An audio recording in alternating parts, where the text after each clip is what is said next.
Hello everyone, welcome to mvpvishwakosha. Today we are discussing 22nd August 2025 current affairs. In that first point, that is about recent news, that is Shubanshushukla meet Prime Minister Narendra Modi. Okay, that is recently that is Group Captain Shubanshushukla meeting with Prime Minister Narendra Modi. Okay, some of that Group Captain Shubanshushukla is the first Indian to visit the International Space Station. Okay. Now he met the Prime Minister Narendra Modi at his official residence on Lok Kalyan Mall. And also the occasion was marked by a warm embrace and a heartfelt exchange highlighting the significance of the achievement. So in this, some of the symbolic gift and experience. So Shukla presented PM Modi with an axiom formation patch and also the Indian tricolor that had flown abroad on the that is ISS, and also along with the photographs of the Earth taken from space, and also this gesture striped patriotic sentiment nationwide. Okay. So insights from that space. So during this meeting, Shukla reflected on how India's secrets that note or cultural, technological, and scientific heritage played a role in his mission success. And also he also shared insights on upcoming Gaganyaan mission, describing how his experience will help shape India's entry into human space flight. Okay. So in this very important, you should know about all that. He mentioned that National Space Day. Okay, that PM Modi India Space Achievement of National Space Day, recalling his interaction with this astronaut and underscoring India's rapid progress in space technologies like semi-cryogenic engines and electric propulsion and all. So all that exam perspective, that is Subhan Shukla, that first Indian to travel that ISS via the axiom formation, and also that axiom formation and gifts, and also National Space Day, you should know, that is August 23rd, 2025. Okay, and also public diplomacy and national identity, all that it is very important. Next point, that is about India-Eurasian Economic Union trade deal. Okay, that is development. So that is India and the Eurasian Economic Union, which includes Armenia, Belarus, Kyrgyzstan Republic, and also Russia, signed the terms of reference in Moscow to formally launch free trade agreement negotiations. Okay, actually, main purpose of this terms of reference serves as the negotiation framework. Okay, what are the main aims in this? Is one is expand market access for Indian exporters, support and benefit MSMEs, diversify into new sectors and geographies, and enhance competitiveness against non-market economies, and also trade context. That is bilateral trade reached approximately with 69 billion in 2024, and also 7% increase over 2023. And also the combined GDP of India and that is EAU, that is India and Russia Economic Union, okay, is around USD 6.5 trillion. That is representing a substantial economic partnership potential. And also strategic backdrop. This move comes as India faces heightened tensions with the US, which recently imposed a steep tariff up to 50% on Indian export, and partially in response to India's oil import from Russia. Okay. Also, this pivot that free trade agreement negotiations with the EU forms a part of broader strategy to diversify trade partnership and geopolitical shift, very important, and all that signing treaties, important free trade agreements, and all that countries, Armenia, Belarus, Kyrgyzstan, and Russia. Okay, member, very important for exam perspective. Okay, that is about all that. Next point, that is Parliament monsoon session. Okay, that outcomes in that is total disruptive politics in that 2025 monsoon session Parliament ended on this August 21st, marked by an intense opposition protest, particularly over the special intensive revision in Bihar and confirmation between that PM Modi and Rahul Gandhi. And also this the Vice President Jagdeep Dhankar resigned midterm citing health reasons, promoting speculations and also adding to this session turbulence. And also parliamentary productivity was low, with barely 37 to 38% of the scheduled work completed. So all that in that legislative output, what are bills passed, So in this almost 12 in the Lok Sabha and 14 in the Rajya Sabha, totaling 15 bills passed by both the houses. Additionally, one bill was withdrawn.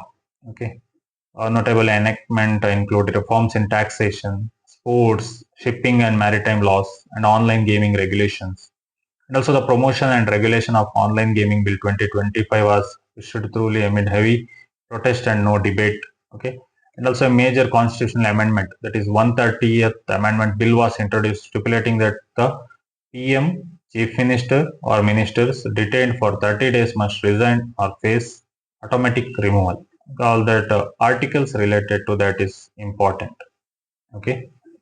Next is also in that highlights and special discussion. Okay, that is sports, that is National Sports Governance Bill, taxation, income tax bill, taxation law amendment bill, anti-doping, and that is IAM's amendment bill, and also carriage of goods by Sea Act 2025 was passed, alleging maritime law with global convention, and also mines and minerals development and regulation amendment bill 2025, and also some easy norms for mining and critical minerals.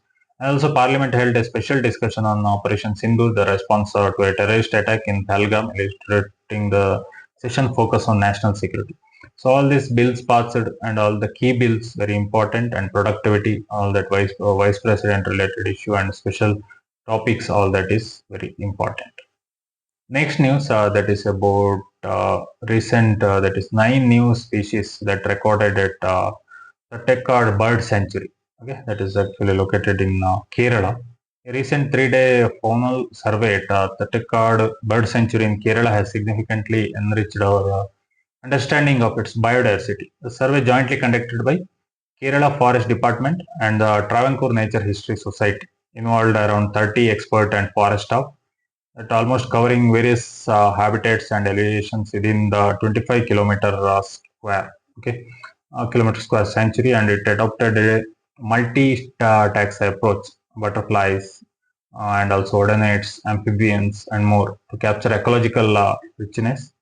In that, very key finding is 9 species were added for the first time. That is sanctuary biodiversity checklist. This include butterflies, 4 new records: extralasker, yellow jack sailor, yellow-breasted flat, and the white bar bush prawn, and also ordinates, that is dragonflies. Okay, dam selfish, that is 5 new record: Wayanad bowtail and spotted torrent havoc, Travancore daggerhead, and Malabar sprite, and also Malabar bamboo bowtail. Okay. So the survey also reaffirmed Thattekad's status not merely a bird haven, but a rich ecological hotspot supporting diverse taxa, including herds of elephants, gaur and king cobras, ants, freshwater crabs, moths, and fish amphibians. These findings emphasize the sanctuary broader conservation role beyond avifauna, reaffirming its importance within the Western Ghats biodiversity hotspot. So in this very location is important. Ernakulam district, Kerala's first bird sanctuary.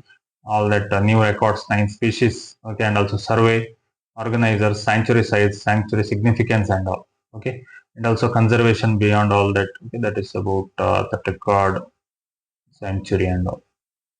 Next news that is about Jammu and Kashmir. That is a unique security scare in Jammu involving a pigeon carrying a threat note. Okay, so that is a border security force personnel intercepted a pigeon near Arispura sector of the Jammu border carrying a threat note tied to its claws. The message warned that IED, improvised explosive device, blast at the Jammu Tawi railway station. It was written in both Urdu and English, featuring phrases such as Kashmir freedom, time has come, and the Jammu station IED blast and all. Okay, security agencies are investigating whether this is serious terrorist threat or to act of mischief and all.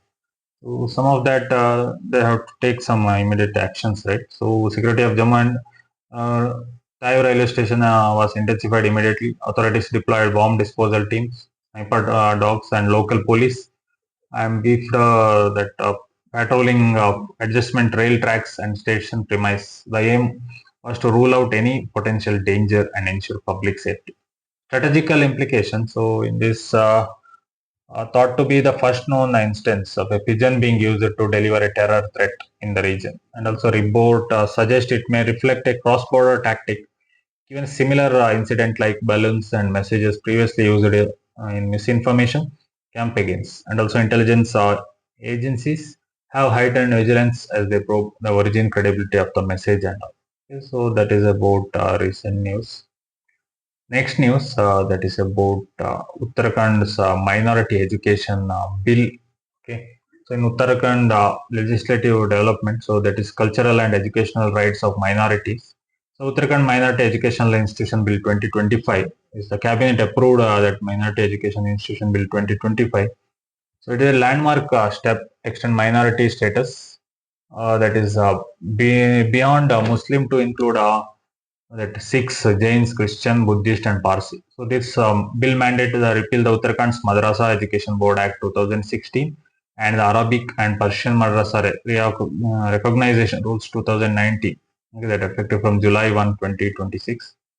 So some of the key provisions in establishment of Uttarakhand State Minority Education Authority to grant and regulate minority educational institution recognition requires the institution to be registered under the Societies Act, Trust Act, or Companies Act with proper ownership of land, assets, and bank accounts. So this introduces benchmark for education, quality, transparency, and accountability, including withdrawal of recognition for mismanagement and social disharmony and also allowing teaching of Gurmukhi and Pali language in recognized minority institutions and all. So in this assembly proceeding reaction, the monsoon session controversially ended up. Okay, all that. Okay, that is about recent news. Uttarakhand Minority Educational Institution Bill 2025. Next, that is pmmodi and that is telephonic conversation between Prime Minister Narendra Modi and French President Emmanuel Macron.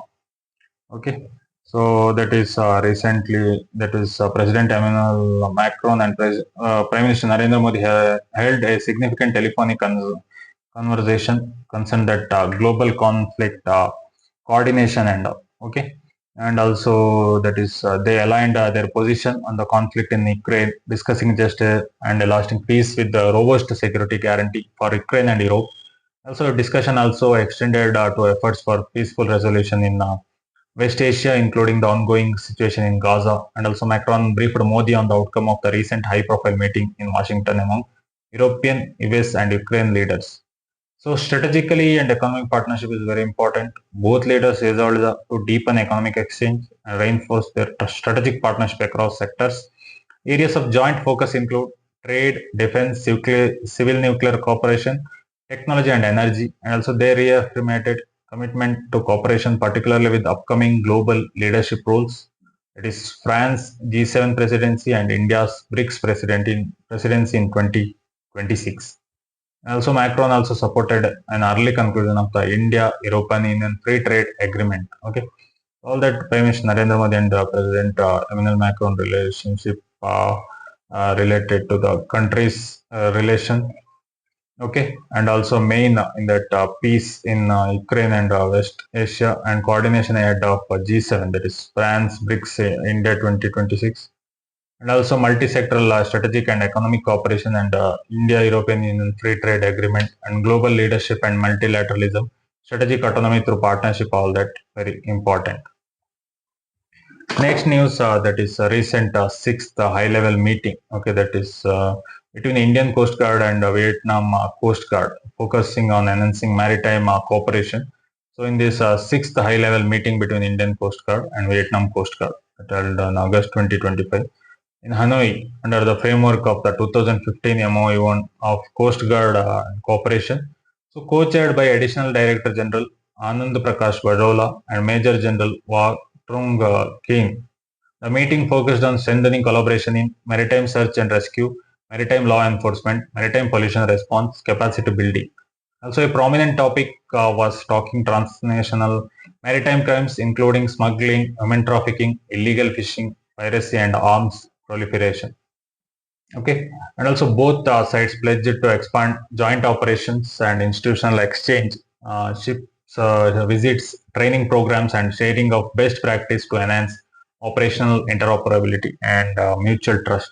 And also the meeting concluded with the reaffirmed commitment to regional maritime security, safety, environmental sustainability, and institutionalized cooperation in line with free, open, and rule-based Indo-Pacific. Okay, that is sixth. That is about the sixth high-level meeting between that India and Vietnam.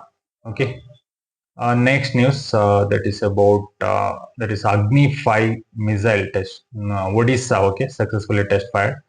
There is an intermediate range ballistic missile, a key asset in a strategic defense arsenal from the integrated test range Andipur, Odisha. The launch was conducted under the supervisions of the Strategic Force Command, was validated, all declared operational and technical parameters and all. Attribute to that range, actually over 5,000 kilometer, Agni 5, classifying it as a de facto intercontinental ballistic missile.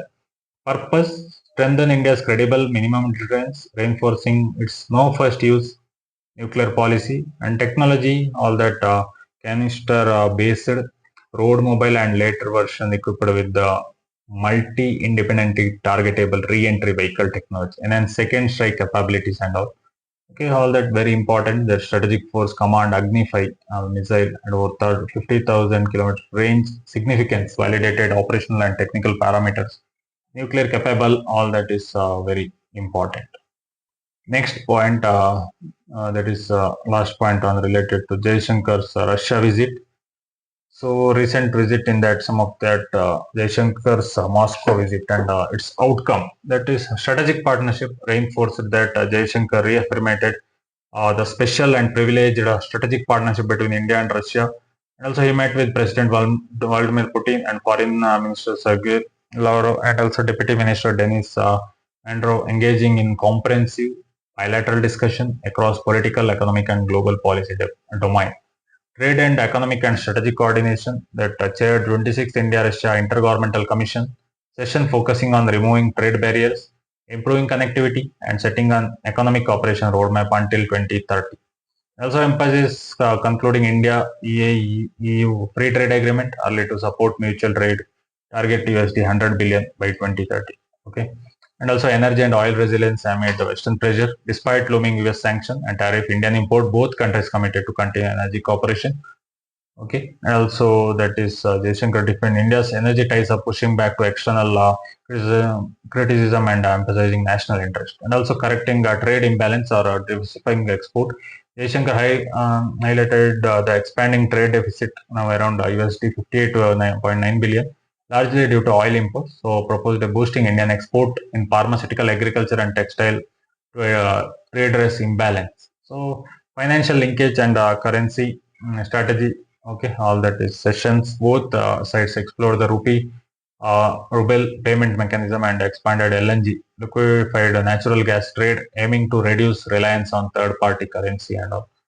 So they strategically all these concepts are very important. Okay, that is about 22nd August 2025 current affairs. Thank you. Support me for further videos so that I can analyze all the topics required for UPSC and all competitive exams. Thank you.